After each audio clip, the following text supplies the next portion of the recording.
Here is my my two Skype audiences and my other audience member.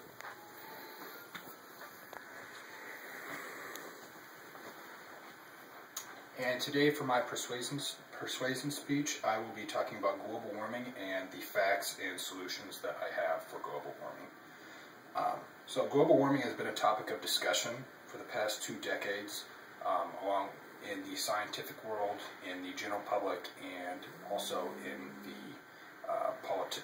political world as well. And according to Merriam-Webster's dictionary definition, global warming is an increase in the Earth's atmospheric, oceanic temperatures due to an increase in the greenhouse effect from pollution.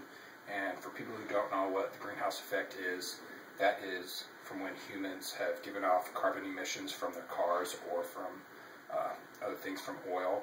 And so then these carbon emissions are going up to the atmosphere, and they are burning a hole in our ozone layer, which is then causing the sun's UV radiation to come through, and then this is in turn heating up the Earth's atmosphere and also the ocean. So global warming affects many things, but most notably it affects our weather and the wildlife, and as well as people's livelihoods. And so the big question is, what solutions can we do to slow down global warming? So most notably, what most people know is that weather is the biggest thing that is being affected by global warming. And an example of this is in 2012 alone in the United States, we have had a record number of heat, drought, storms, and fire, and that's according to the nrdc.org. Also according to National Geographic, we've had a rise in temperatures over the past decade, which has caused the polar ice caps to melt, which then in turn causes the sea levels to rise. And then also according to the ABC News, numerous U.S. cities will be underwater by 2100, and so will several other countries throughout the world. So some of these cities that will be either partially underwater or all the way underwater by 2100 in the United States would be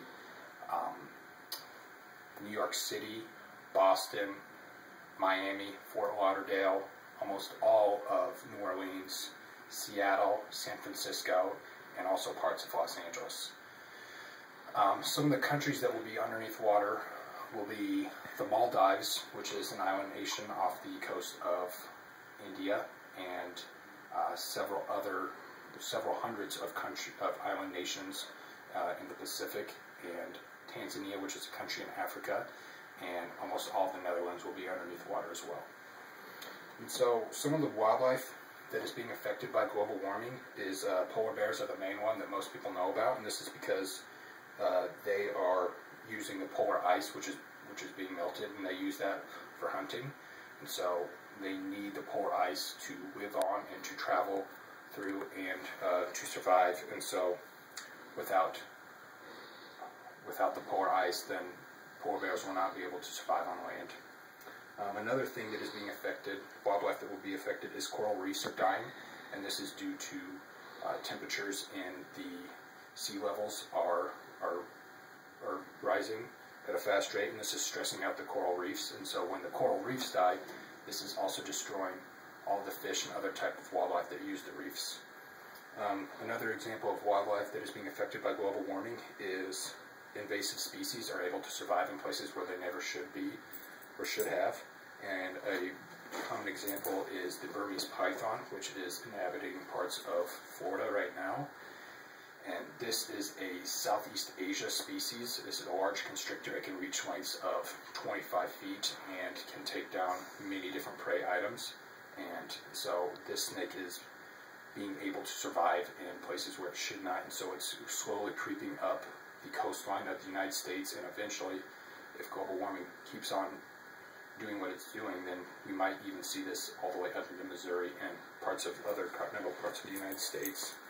So some of the possible solutions that we can do to slow global warming is, one of the main things is we need to reduce the dependency on fossil fuels. So this means that people need to walk or bike whenever they can and try and reduce taking their cars.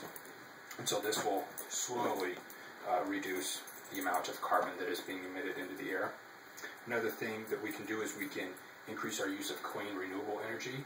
And so examples of this would be to use wind energy or water energy and energy efficient appliances, which you can now buy, and you can actually get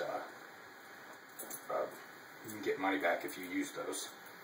And another thing that we need to do is we need to start electing leaders that need to take action based off of science. And so science has provided us with solutions and for steps to take to reduce global warming, and we just need to elect the officials that will carry through with those. So global warming is, in conclusion, global warming is a serious issue that needs to be taken care of, and I encourage you to do your part by doing little things. And one thing that you can do is recycle. That's the main thing. For instance, I will be recycling this piece of paper when I am done with it, and you can use clean, renewable energy as much as you can, and just do the little things that can help save our planet. Thank you. Here's my audience again.